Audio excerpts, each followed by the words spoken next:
Hello students, good evening.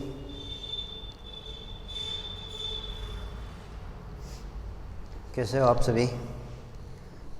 आपका स्वागत है तैयबा एकेडमी ऑनलाइन क्लासेस में। तो देखो बच्चों, आज हम पढ़ते हैं 10th क्लास के लिए ट्रिग्नोमेट्रिक रेशियो। ट्रिग्नोमेट्रिक रेशियो मतलब कि जो हम अभी तक क्या करते थे कि 10th क्लास में हम जैसे कि sine 0 degree, sine 30 degree, sine 45 degree, cos 45 degree, tan 45 degree, इन सब का हम मान रटते थे, रट के याद करते हैं। या फिर दूसरा एक ऑप्शन होता था हमारे पास कि हम टेबल बना लेते हैं, टेबल से याद करते हैं। क्लास में भी क्वेश्चन हल सॉल्व करते हैं तो टेबल बना लेते हैं, उससे हम याद देखा और उसे लिख लिया। एग्ज़ाम में भी हम क्या करते हैं कि एग्ज़ाम में थोड़ा पहले कॉपी मिलते ही हम टेबल बना लेते हैं और उसको लिख लेते हैं, लेकिन हमें ऐसा नहीं करना है। एक्चुअली में क्या है कि हम रटा हुआ चीज़ कुछ टाइम पीरियड बाद भूल जाते हैं, तो हमें भूलना नहीं है, हमें लाइफ टाइम याद करना है, क्योंकि हमें आगे पढ़ना है। तो उसके लिए कि लाइफ टाइम याद कैसे रहे, उसके लिए मैं आपको आज ट्रिग्नोमेट्रिक रेशियो पढ़ाता हूँ। और जो इसके स्पेशल एंगल्स हैं like 0 degree, 30 degree, 45 degree, 60 degree और 90 डिग्री, इन सब का रेशियो निकाल के इनकी वैल्यू कैसे आती है और कैसे आती है, क्या होता है एक्चुअली में, हम वो चीज़ पढ़ेंगे। देखो, हम क्या करते हैं कि ट्रिग्नोमेट्रिक जब पढ़ते हैं तो हम राइट एंगल ट्रायंगल से पढ़ते हैं सारी चीज़ें। देखो, मान लेते हैं हमारे पास एक राइट एंगल ट्रायंगल है, ये हमारे पास एक राइट एंगल ट्रायंगल है ABC, ठीक है। ये एक राइट एंगल ट्रायंगल है जिसका ये एंगल है, ये 90 डिग्री है, ठीक है। और इसके सामने वाली जो भुजा है, 90 डिग्री के जो सामने वाली भुजा होती है, इसको हम हाइपोटेन्यूस बोलते हैं। और इस मान लेते हैं कि जो हमारे एंगल है ट्रिग्नोमेट्रिक के लिए, जो एंगल है उनको हम वो होता है हमारा थीटा, और थीटा हम इसको लेते हैं। यदि हमने थीटा इसको लिया है तो ये जो थीटा के अलोंग में ये साइड है, ये हमारी हो जाती है बेस, आधार, और इस थीटा के सामने वाली जो साइड है वो हो जाती है हमारी परपेंडिकुलर यानी लंब। तो ठीक है, मान लेते हैं सबसे पहले हम क्या पढ़ते हैं, सबसे पहले हम पढ़ते हैं 0 डिग्री का मान। त्रिकोणमिति में कोण 0 डिग्री के लिए रेशियो ज्ञात करते हैं, ठीक है। तो हम हेडिंग डाल लेते हैं हमारा 0 डिग्री के लिए त्रिकोणमिति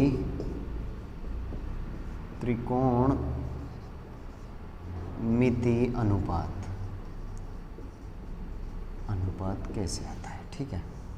तो ये हमारी हेडिंग हो जाएगी। सबसे पहले देखो भाई बच्चों, सबसे पहले देखो कि जब हमारा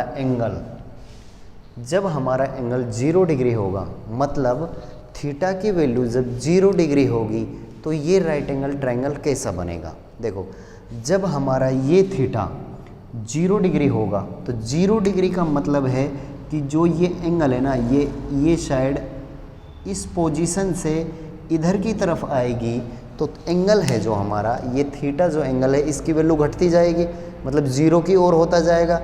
जब ये एंगल 0 हो जाएगा, जब थीटा इक्वल टू 0 हो जाएगा, तो ये भुजा है ना AC, जिसको हम हाइपोटेन्यूस बोल रहे थे, ये AC भुजा इस BC पे ओवरलैप हो जाएगी।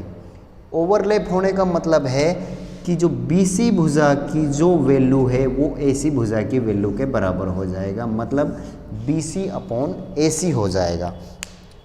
जब BC बराबर AC हो जाएगा, जब ये भुजा AC वाली जब इधर की साइड आती जाएगी तो ये एंगल घटता जाएगा और थीटा की वैल्यू टेंड्स टू 0 होती जाएगी। थीटा इक्वल टू 0 की तरफ जाता रहेगा।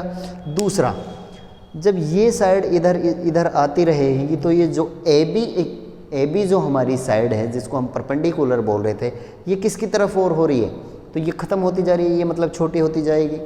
मान लेते हैं कोई एंगल हमारा यहाँ आ गया, ये हो गया, ये एंगल हो गया हमारा थीटा।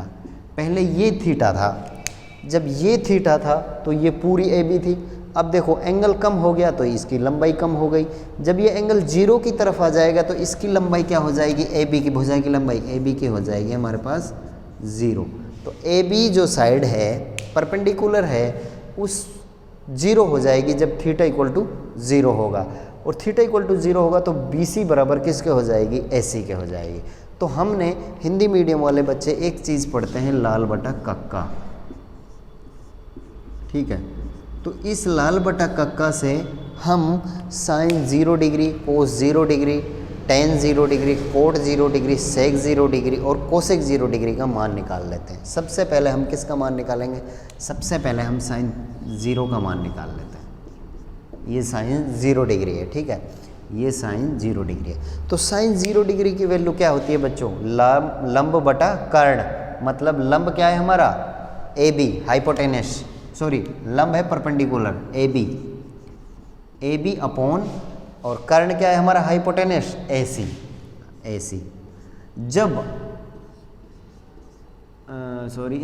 थीटा की वैल्यू कितनी हो 0 डिग्री, जब थीटा की वैल्यू 0 डिग्री होगी तब ये कंडीशन होंगी। ये जब थीटा की 0 डिग्री हो जाएगा तो बी सी किसके बराबर हो जाएगा, ए सी के, और थीटा 0 और ए बी की वैल्यू क्या हो जाएगी 0। अब देखो ए बी की वैल्यू यहाँ पर क्या है 0 डिग्री, तो इसलिए हमने ए बी की जगह रख दिया 0 अपॉन ए सी की कोई ना कोई वैल्यू होगी, तो ए सी की कोई ना कोई वैल्यू होगी।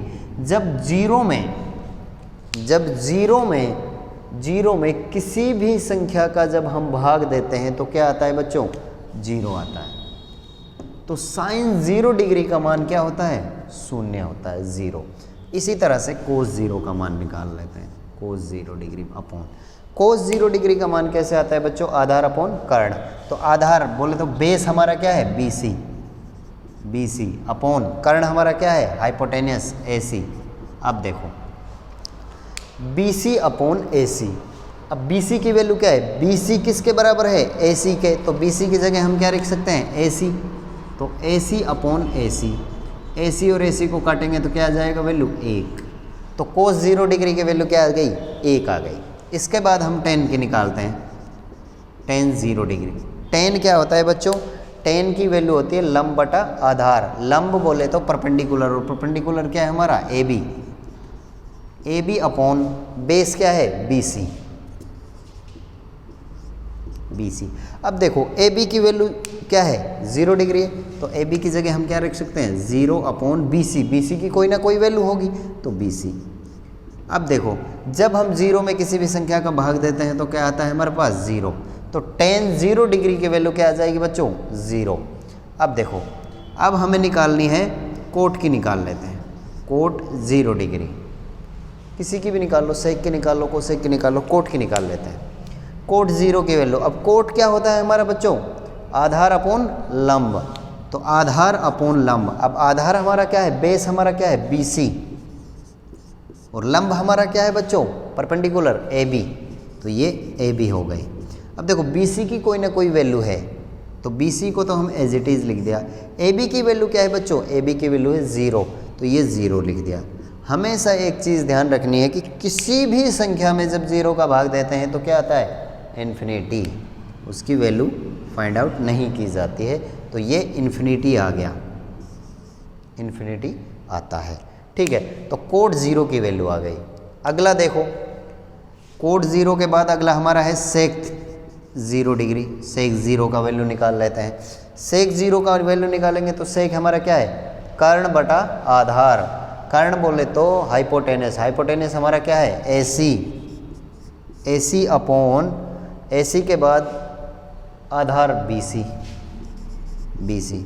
जब थीटा की वैल्यू 0 होती है, 0 की तरफ जाती है, 0 होती है तो ए बी तो 0 हो जाता है, बी सी किसके बराबर हो जाता है ए सी के, या ए सी किसके बराबर हो जाता है बी सी के, तो हम ए सी की जगह हम रख सकते हैं B C upon B C equal to क्या आ जाएगी वैल्यू बच्चों 1, ये इससे कैंसिल हो जाएगा तो वैल्यू आ गई 1। अब हमारे पास बच गया लास्ट कोसेक 0 डिग्री। अब कोसेक 0 का मान क्या होता है बच्चों कर्ण अपॉन लंब, तो कर्ण हमारा क्या है हाइपोटेनस हमारी क्या है ए सी, लंब क्या है ए बी जो 0 की तरफ और अग्रसर हो रहा है, 0 टेंड्स टू 0 जा रहा है, तो ए सी की कोई ना कोई वैल्यू है बच्चों और ए बी की वैल्यू क्या है 0, तो इसकी वैल्यू क्या आ जाएगी इनफाइनाइट। किसी भी संख्या में जब 0 का भाग देते हैं तो वैल्यू क्या आती है इनफाइनाइट आती है। अब देखो बच्चों हमने राइट एंगल ट्रायंगल से निकाला है, लेकिन हम क्या करते थे टेबल को रट लेते थे या टेबल बना लेते थे और टेबल से वैल्यू फाइंड आउट करते थे। तो ये इस तरह से वैल्यू निकल के आती हैं। अब देखो ये तो हो गया हमारा 0 डिग्री के लिए। अब हम 90 डिग्री के लिए निकाल लेते हैं। एक बार देख लो, समझ लो, अच्छी तरह से आ जाएगा और नोट कर लो। मैं आपके लिए प्रॉपर टाइम दे देता हूँ 10-20 सेकंड का, जो अब नोट कर लो।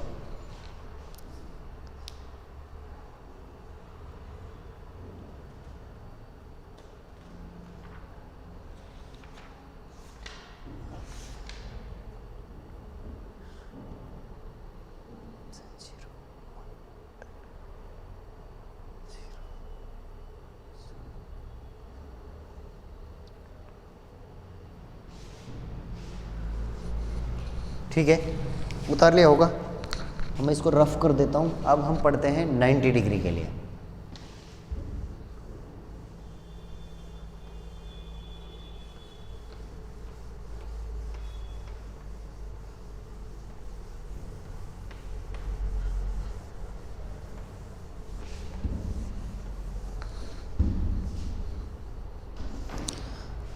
अब हम पढ़ते हैं 90 डिग्री के लिए। 90 डिग्री के लिए त्रिकोणमिति अनुपात। ठीक है, अब देखो जब हमने 0 डिग्री को राइट एंगल ट्रायंगल से निकाला है तो 90 डिग्री को राइट एंगल ट्रायंगल से निकाल लेते हैं। देखो हमारे पास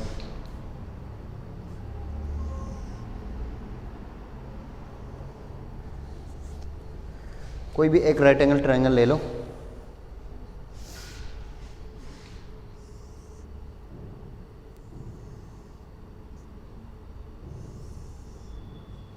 ठीक है, ये राइट एंगल ट्रायंगल है, इसको नाम दे दो ABC, जिसमें जो ये B एंगल है ये 90 डिग्री है हमारा। ठीक है, ये एंगल हम मान लेते हैं थीटा डिग्री है। ठीक है, अब देखो जब हमारा ये थीटा 90 डिग्री की ओर अग्रसर होता है, मतलब 90 डिग्री की ओर अग्रसर होगा तो ये लाइन यूँ बढ़ेगी, ये लाइन यूँ बढ़ेगी। या इसको हम ऐसा कह सकते हैं कि जैसे कि मान लेते हैं कि थीटा जब 90 डिग्री हो जाएगा तो इसके पैरेलल में आ जाएगा 90 डिग्री, इस तरह से।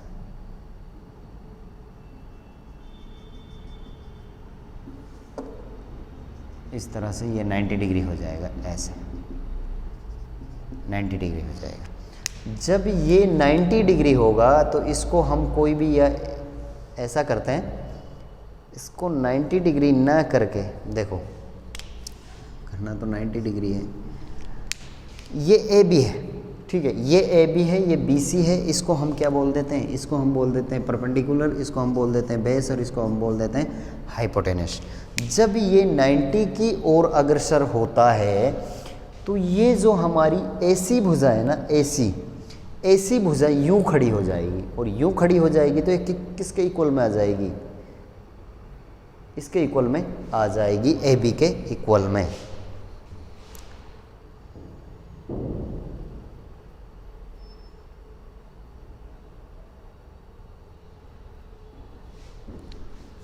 ठीक है, ये हमारी साइड है। इसको जब हम 90 की ओर करेंगे तो यूँ आएगी, यूँ मान लेते हैं ये यहाँ पर आ गई। ये जो AC है ये परपेंडिकुलर मान लेते हैं, अभी 90 डिग्री ना होके हमारा यहाँ हुआ है, ये है, तो ये इसके लंबाई की होगी भाई, ये भुजा तो इसके लंबाई की ही होगी। जब इसके लंबाई की होगी तो थीटा की वैल्यू तो बढ़ जाएगी बच्चों, थीटा की वैल्यू तो बढ़ जाएगी, लेकिन जो ये BC है ना इसकी वैल्यू घट जाएगी, क्योंकि अब यहाँ पर आ जाएगा, ये पॉइंट यहाँ पर आ गया। ठीक है, तो ये पॉइंट यहाँ पर आ गया। जैसे जैसे हम इसको बढ़ाएंगे, जैसे जैसे हम इस थीटा को बढ़ाएंगे तो CB की वैल्यू कम होती आएगी। मान लेते हैं कि ये 90 डिग्री पे पहुँच गया, ये 90 डिग्री पे यहाँ पर पहुँच गया, तो ये 90 डिग्री पे तो यहाँ पहुँच गया, लेकिन जो हमारा जो ये परपेंडिकुलर है AB, ये इस पे आ जाएगा। ये किस पे आ जाएगा? ये इस लाइन पे ओवरलैप हो जाएगा AC। तो ये मान लेते हैं AC पॉइंट है, तो ये इस पे आ जाएगा यहाँ पर, तो B भी यहाँ पर आ जाएगा, और AB जो लाइन है वो AC लाइन पे आ जाएगी। तो इसमें क्या होता है कि AB बराबर तो हो जाती है AC के, और जो हमारी BC है ना वो हो जाएगी हमारी 0 जब थीटा इक्वल टू 90 डिग्री होगा। थीटा इक्वल टू 90 डिग्री होगा। तो देखो जैसे जैसे हमने इसको थीटा को बढ़ाया तो ये वाली जो ए बी परपेंडिकुलर है वो यहाँ इसके ऊपर ही आ जाएगी, तो इसके ऊपर ओवरलैप हो जाएगी और ये घटती हुई आएगी, तो इसमें सी बी इक्वल टू क्या हो जाएगा, 0 हो जाएगा। अब तो हम इसको लिख लेते हैं, कर लेते हैं, कैसे आएगा, जब थीटा इक्वल टू 90 डिग्री हो, जब थीटा इक्वल टू 90 डिग्री हो तो साइन थीटा की वैल्यू निकालते हैं, साइन 90। तो साइन हमारा क्या होता है, वही हम लाल बटा कक्का देख लेते हैं, लाल बटा कक्का, तो लंब बटा कर्ण। अब देखो इसमें लंब क्या है, हमारा लंब क्या है, ए बी। भाई इसमें लंब तो हमारा ए बी है, और हमारा कर्ण क्या है बच्चों, कर्ण क्या है हमारा, ए सी। तो ये ए सी आ गया, लेकिन ए बी इक्वल टू ए सी है। जब थीटा इक्वल टू 90 डिग्री है तो ए बी इक्वल टू किसके बराबर है, ए सी के। तो ए बी की जगह हम ए सी लिख सकते हैं, या ए सी की जगह ए बी लिख दो, कुछ भी लिख दो। तो ए सी आपस में क्या होंगे, कट जाएंगे, और क्या बचेगा, 1। तो साइन 90 का मान क्या होता है बच्चों, 1 होता है। अब दूसरा देखो, अब हम देखते हैं कोस 90 का मान, कोस 90 का मान देख लेते हैं, ठीक है। अब देखो कोस 90 है तो कोस की वैल्यू क्या होती है, आधार बटा कर्ण। आधार क्या है हमारा, सी बी, बेस हमारा सी बी है, और कर्ण क्या है हमारा, ए सी, ए सी। अब देखो सी बी का वैल्यू क्या है बच्चों, बी सी या सी बी का वैल्यू है 0 अपॉन ए सी। तो क्या वैल्यू आ जाएगी, 0 में जब किसी भी संख्या का भाग देते हैं, तो किसी भी संख्या का भाग देते हैं तो क्या आता है, 0 आ जाता है। 0 में जब किसी भी संख्या का भाग देते हैं तो 0 आ जाएगा। अब दूसरा है हमारा tan। tan 90 डिग्री की वैल्यू क्या होती है बच्चों, लंब बटा आधार। इसमें लंब क्या है हमारा, ए बी। लंब क्या है बच्चों हमारा, ए बी। ए बी हमारा लंब है, और आधार क्या है हमारा, सी बी। तो ये हो गया सी बी। ए बी की कोई ना कोई वैल्यू होगी, क्योंकि ये 0 नहीं होता है, ये ए सी के बराबर आ जाएगा, और ए सी की कोई ना कोई वैल्यू है, तो ए सी या A B as it is. लेकिन सी बी इक्वल टू क्या हो रहा है हमारा, 0 हो रहा है। जब किसी भी संख्या में 0 का भाग देते हैं तो बच्चों क्या आता है, इन्फिनिटी। तो tan 90 का मान क्या होता है बच्चों, इन्फिनिटी। tan के बाद अब हमारा आ जाता है कोट 90 डिग्री। अब कोट हमारा क्या होता है, tan का जस्ट उल्टा होता है, मतलब आधार बटा कर्ण। और आधार हमारा क्या है बच्चों, सी बी, और हमारा कर्ण क्या है, ए सी। तो सी बी की वैल्यू 0 है, ए सी की वैल्यू है कुछ ना कुछ है, तो क्या आ जाएगा बच्चों, 0। जब 0 में किसी भी संख्या का भाग देते हैं तो क्या आती है, 0। अब हमारा है अगला सेक थीटा, सेक 90। थीटा की वैल्यू कितनी है, 90। तो सेक किसका उल्टा होता है, कोस का। यदि ये 0 है तो ये इसका उल्टा हो जाएगा। लेकिन सेक 90, तो सेक की वैल्यू क्या होती है, कर्ण अपॉन आधार। कर्ण की वैल्यू क्या है, ए सी, और आधार हमारा क्या है, बेस सी बी। तो ये हो गया सी बी। तो ए सी की कोई ना कोई वैल्यू है, ए बी लिख लो, ए सी लिख लो, जो आपकी मर्जी है। ए सी कोई ना कोई वैल्यू है, लेकिन सी बी की वैल्यू क्या है बच्चों, सी बी की वैल्यू है 0। जब किसी भी संख्या में 0 का भाग देते हैं तो क्या आता है हमारे पास, इन्फिनिटी। इन्फिनिटी आ गया। अब हमारे पास लास्ट बच गया कोसेक 90, कोसेक 90 डिग्री, ठीक है। तो कोसेक 90 क्या होता है बच्चों, कोसेक का वैल्यू क्या होता है, कर्ण अपॉन लंब। तो कर्ण का वैल्यू क्या है हमारे पास, हाइपोटेनस क्या है हमारे पास, ए सी, और हमारी लंब क्या है हमारा बच्चों, ए बी। अब देखो ए सी की कोई ना कोई वैल्यू होगी, लेकिन ए बी किसके बराबर है बच्चों, ए सी के बराबर। तो ए सी रख दिया, ए सी और ए सी आपस में कट के क्या आ गया, वैल्यू 1 आ गई। तो इस तरह से हमारी वैल्यू आती जाएंगी, 1 0 इन्फिनिटी 0 इन्फिनिटी 1। तो देखो इनमें साइन 0 और साइन 90 में 2 की वैल्यू इन्फिनिटी आती है, 2 की वैल्यू 1 आती है, और 2 की वैल्यू 0 आती है। अब हमें यह याद रखना है कि किसकी वैल्यू 0 है, किसकी वैल्यू इन्फिनिटी है, ठीक है। तो बच्चों आज के लिए इतना ही है इस वीडियो में। अब हम नेक्स्ट वीडियो में पढ़ेंगे 45 डिग्री और 30 डिग्री और 60 डिग्री। तो उन दोनों को, उन तीनों को अब हम नेक्स्ट वीडियो में पढ़ेंगे, क्योंकि जो ये दोनों 90 डिग्री और 0 डिग्री था ये राइट एंगल ट्रायंगल से लिख ले, लेकिन जो 30 डिग्री और 60 डिग्री है वो हमारा समबाहु त्रिभुज होता है। समबाहु त्रिभुज से हम उनको निकालेंगे। तो इस अगले वाले टॉपिक को हम नेक्स्ट वीडियो में पढ़ेंगे, और नेक्स्ट वीडियो में आपका बहुत बहुत